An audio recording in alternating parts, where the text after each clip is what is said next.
کیا آپ کو پتا ہے وہ الخبیر دیکھ رہا ہے اگر میں نے اپنی خواہش کے پیچھے کہیں اپنے ہاتھ سے گناہ کر دیا، کہیں اپنی آنکھوں سے گناہ کر دیا، کہیں اپنے کانوں سے گناہ کر دیا، کہیں اپنے پیروں سے گناہ کر دیا، میرا رب الخبیر جانتا ہے. تو آپ فوراً اپنے آپ کو وہیں بریکس لگاتے ہیں. جہاں وہ میرے گناہ جانتا ہے وہاں وہ میری محنتیں بھی جانتا ہے. اٹس ناٹ جسٹ کہ میں صرف اپنے گناہ کرتے ہوئے اس الخبیر کو یاد رکھوں، نیکی کرتے ہوئے بھی الخبیر کو یاد رکھا کریں.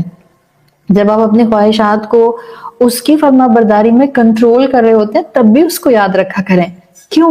قدردان ہے، اس سے بڑا تو کوئی قدردان ہے ہی نہیں. لوگ ہماری محنتوں کا صلہ نہیں دے سکتے، مگر وہ جو اوپر بیٹھا ہے نا، اللہ رب العزت الخبیر، وہ ہماری محنتوں کا بہترین ریوارڈ دیتا ہے. اور جب وہ ریوارڈ دیتا ہے تو وہ دنیا اور آخرت دونوں جگہ دیتا ہے. اس پوری کیفیت کے ساتھ، اس پورے شعور کے ساتھ اس الخبیر کو یاد رکھا کریں.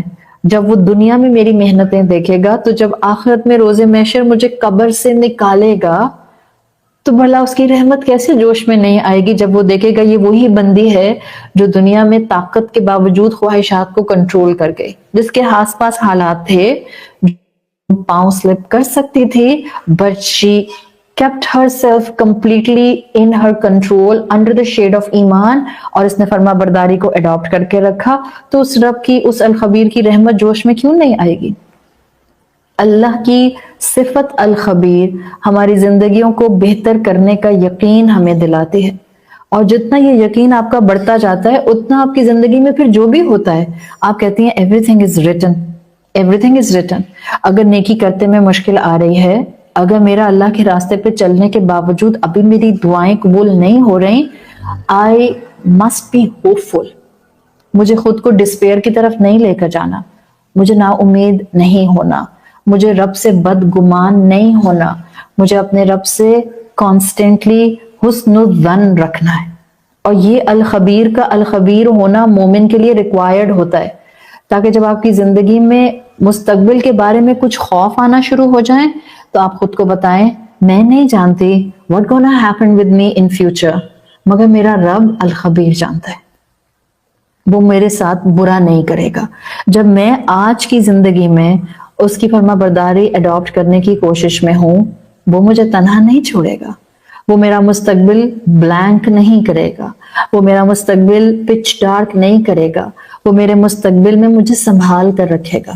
یہ ہے وہ کیفیت جو اللہ کی صفت الخبیر جاننے کے بعد اور اس کیپیسٹی میں جاننے کے بعد کہ وہ آلریڈی سب میرے حق میں لکھ چکا ہے، میں اس کی فرما برداری اڈاپٹ کرنے کی کوشش کر رہی ہوں، مومن ہمیشہ فارورڈ لکنگ بنتا ہے. جیسے ایک واقعہ آتا ہے، واقعات تو خیر بہت سارے آتے ہیں، کبھی کبھی دل چاہتا ہے کہ آپ ہسٹری میں سے بہت سی سٹوریز جو ہیں وہ بس ایسے ہی بیٹھ کر سناتے رہیں، لیکن ظاہر ہے پھر آپ اپنے آپ کو تھوڑا سا ریسٹرکٹ کر لیتے ہیں کہ ٹاپک ریلیٹڈ رہے اور معاملہ ایک آدھ کسی واقعے کے ساتھ آپ کو اگر اٹیچ کر کے بتا دیا جائے تو کانسیپٹ بھی یاد رہتا ہے اور کہانی بھی یاد رہتی ہے. اینی ہاؤ اٹس اے سچا واقعہ. امام جوزی نے اپنی کتاب میں مینشن کیا ہے، کہتے ہیں کہ ایکچولی یہ واقعہ ہے ایک تابعی اسکالر کا، ان کے تابعی اسکالر اور ان کے اسٹوڈنٹ کا. تو عثمان ابن الحسیم سے یہ نریشن ملتی ہے آپ کو ابن الجوزی کی کتاب میں. کہتے ہیں بنی سعد قبیلہ تھا اور بصرہ میں ایک شخص تھا، بصرہ عراق کا پرانا نام ہے. تو یہ جو شخص تھا بنی سعد کا، یہ فوج کا جنرل تھا، یعنی کہ بڑا کمانڈنگ پوزیشن پر فوجی تھا. وہ اپنے گھر میں تھا، ایک دن اپنے گھر کی صفائی کر رہا تھا کہ اپنے چھت کی صفائی سے وہ گرتا ہے اور اس کو چوٹ لگتی ہے اور اس کی دونوں ٹانگیں فریکچر ہو جاتی ہیں. جو دونوں ٹانگیں فریکچر ہوتی ہیں تو ظاہر ہے اس کو کچھ دن کے لیے اپنے گھر میں ہاؤس باؤنڈ ہونا پڑتا ہے، and no longer he was able to stand and walk himself. تو اس وقت میں جب اس کے آس پاس گھر والوں کو سب کو پتہ چلتا ہے، فیملی اس کے نیبرہڈ میں پتہ چلتا ہے کہ اس کو چوٹ لگی ہے اور اس طرح سے اس کے دونوں ٹانگیں فریکچر ہو گئی ہیں، تو اس کے استاد کو بھی پتہ چلتا ہے جو تابعی اسکالر ہوتے ہیں. یہ جو تابعی اسکالر ہیں ان کا نام آتا ہے ابو قلابہ، تابعی ہیں یہ. اور ابو قلابہ کو پتہ چلتا ہے کہ ان کا اسٹوڈنٹ ہے جو فوج کا جنرل ہے اور وہ اس طرح سے اس کے دونوں پاؤں فریکچر ہو گئے ہیں. تو وہ اس کے گھر آتے ہیں، اور اس کے گھر آتے ہیں تو اس کو بہت تسلی دیتے ہیں اور کہتے ہیں کہ میں دعا کرتا ہوں کہ تمہارے ساتھ جو کچھ ہوا ہے اس میں تمہارے لیے بہتری ہو.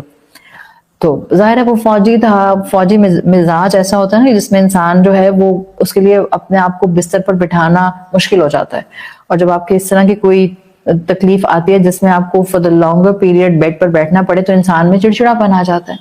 تو اب اس شخص نے بھی جب اپنے استاد سے سنا کہ وہ کہہ رہے ہیں کہ میں دعا کرتا ہوں کہ جو کچھ تمہارے ساتھ ہوا ہے اس میں تمہارے لیے بہتری ہو، تو اس نے فوراً جٹری ہو کے بولا وَأَيُّ خِيرَةٍ فِي كَسْرِ رِجْلَيْهِ جَمِيعًا، بھلا what possible good could there be in having two broken legs؟ آپ بتائیں بھلا ٹوٹی ہوئی ٹانگوں میں کیا خیر ہو سکتی ہے؟ یہ انداز فوراً اس فوجی کا جو تھا جس پہ اس نے یہ اپنے استاد کے سامنے بات رکھی، وَأَيُّ خِيرَةٍ فِي كَسْرِ رِجْلَيَّ جَمِيعًا. تو جو استاد تھے، ظاہر ہے استاد کو اپنا کول کنٹرول رکھنا ہوتا ہے نا، استاد ایسے نہیں کہتا کہ یہ تم نے کہتی مجھے بات کر دی. تو استاد کو اندازہ ہو گیا کہ ابو قلابہ کو استاد کی بات کلک نہیں کی ہے. تو ابو قلابہ استاد تھے، انہوں نے کہا ما ستر اللہ علیک اکثر، اللہ اکثر ہمیں بہت سی چیزوں سے، بڑی چیزوں سے بچا لیتا ہے جب ہم چھوٹی چیزوں پر شکایت کر رہے ہوتے ہیں. اور یہ کہہ کے اس کو تسلی دے کر استاد گھر سے چلے گئے. اب یہ جو شخص تھا، جو جنرل تھا جس کے فریکچر ہوا تھا، کہتا ہے کہ 3 دن کے بعد خط آیا عبید اللہ ابن زیاد کا، بصرہ کا میں واقعہ بتا رہی ہوں، تابعی ٹائم ہے یہ. عبید اللہ ابن زیاد کا خط آیا، اور جو اس وقت فوج کا بڑا لیڈر تھا، اور اس نے کہا کہ اس کو نہیں معلوم تھا کہ ان کے پاؤں فریکچر ہیں. اس نے اس اپنے جرنل کو خط لکھا تھا کہ آپ اس گروپ کو لیڈ کریں گے جو گروپ اس ٹائم پر بصرہ سے نکل رہا تھا اور حضرت حسین رضی اللہ عنہ کے خلاف جنگ میں کھڑا ہو رہا تھا. سوچیں، یہ مسلمان تھے، یہ جو تھے جن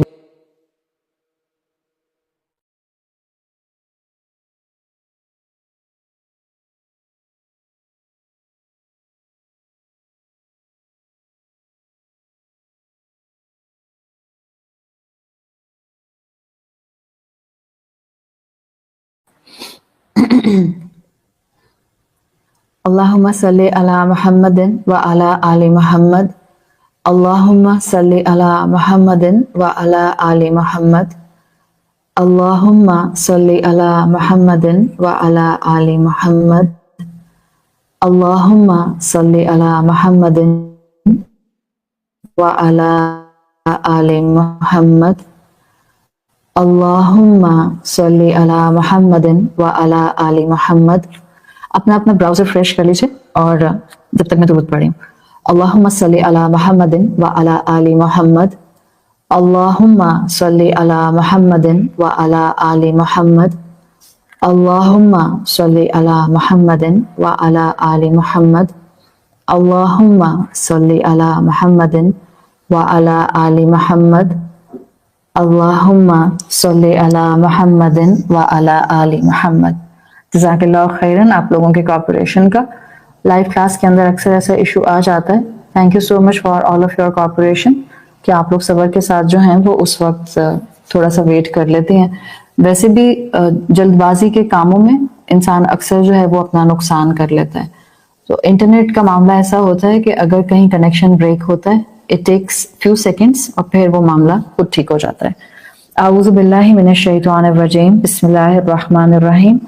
تو عبید اللہ ابن زیاد نے ان کو خط لکھا کہ آپ نے اس گروپ کو فوج کے لیڈ کرنا ہے جو حضرت حسین رضی اللہ عنہ کے خلاف جنگ میں کھڑا ہوگا. جب یہ خط ان کے پاس آیا، اس پر انہوں نے اس فوجی جرنل نے رسپونڈ کیا قد اصابنی ما ترى، آپ دیکھ رہے ہیں کہ میری ٹانگیں فریکچر ہیں اور میں پارٹیسپیٹ نہیں کر سکتا.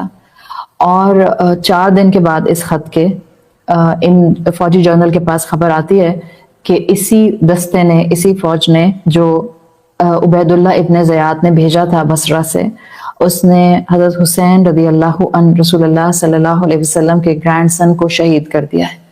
یہ بہت روئے اور اپنے استاد کی بات کو یاد کیا اور کہا رحم اللہ ابا قلابہ، رحم اللہ ابا قلابہ، اللہ میرے استاد ابو قلابہ پر رحم کرے، ان کو اپنے استاد کی بات یاد آ گئی کہ اللہ نے مجھے اس آرمی کا حصہ ہونے سے بچا لیا۔ ظاہر ہے ٹانگیں ٹھیک ہوتی ہیں، فریکچر نہیں ہوا ہوتا تو وہ اپنی فوج کے لیڈر کو نو نہیں کہہ سکتے تھے، اور پھر وہ چاہتے یا نہ چاہتے ان کو اس آرمی کو لیڈ کرنا پڑتا جس کا حصہ رسول اللہ صلی اللہ علیہ وسلم کے نواسے کے مقابلے میں لڑنے جا رہا تھا۔ تو ایک چھوٹا سا واقعہ ہے لیکن یہ حقیقت ہمیں بتاتا ہے کہ اپنی زندگی کو اس الخبیر کے حوالے کر دیں۔ شاید آج ہماری زندگی میں مشکلات ہوتی ہیں، آج ہماری دعائیں قبول نہیں ہو رہی ہوتی ہیں، آج ہم کسی مشکل کا حصہ ہوتے ہیں، بٹ ہمیں نہیں پتا اس الخبیر نے آنے والے وقت میں میرے لیے کتنا خیر رکھا ہوا ہے۔ اسی لیے ما ستر اللہ علیہ کا اکثر خیر کو تو اللہ ڈھانپ کر ہی رکھتا ہے جو مستقبل میں میرے لیے موجود ہوتا ہے، صرف مجھے آج کو اپنے پریزنٹ کو اس کی فرما برداری پر سٹک کرنا ہوتا ہے۔ ہم سب کی زندگیوں میں کئی واقعات ہوتے ہیں جو ہم جب ان واقعات میں سے گزر رہے ہوتے ہیں ہم ان کو ریشنلائز نہیں کر پا رہے ہوتے، یہ کیوں ہو رہا ہے میرے ساتھ، کیوں مشکل بڑھتی جا رہی ہے، کیوں دعا قبول نہیں ہوتی ہے۔ اس وقت اپنے آپ کو بتائیں اللہ الخبیر ہے، میں نہیں جانتی what gonna happen with me in future، مگر میرا رب واقف ہے، اللہ میرے مشکل حالات بھی میرے ہر ڈیٹیل کے ساتھ جانتا ہے اور میری قربانیوں کو بھی جانتا ہے۔ مجھے زندگی کی مشکلات سے باہر نکالنے کی طاقت بھی وہی الخبیر رکھتا ہے، میرے مسائل کو حل کرنے کی طاقت بھی وہی الخبیر رکھتا ہے، میرے آخرت کے معاملے بھی وہی الخبیر سامنے لے کر آتا ہے۔ تو جتنا اللہ کی اس صفت کو ذہن میں رکھ کے پازیٹیو سوچیں گے، سب سے بڑا آپ کا ایمان تقدیر پر بڑھ جائے گا۔ اللہ الخبیر ہے، سب لکھ چکا ہے، بس میں نے آج اپنے آپ کو فرما برداری پر سٹک کرنا ہے۔ فرما برداری پر سٹک کرتے ہوئے ایک چیز ذہن میں رکھیے گا، پاؤں سلپ ہوگا، غلطی ہوگی، نو ون از پرفیکٹ۔ ہم میں سے کوئی جو ہے یہاں پر آسمان سے اتری ہوئی ایسی پاکیزہ مخلوق نہیں ہے جس سے غلطی نہیں ہوتی ہے، ہم سب سے غلطیاں ہوں گی۔ ہم نے غلطیوں کو روٹین نہیں بنانا، ہم نے گناہ کو روٹین نہیں بنانا، ہم نے اپنے رب کی طرف بار بار پلٹنا ہے۔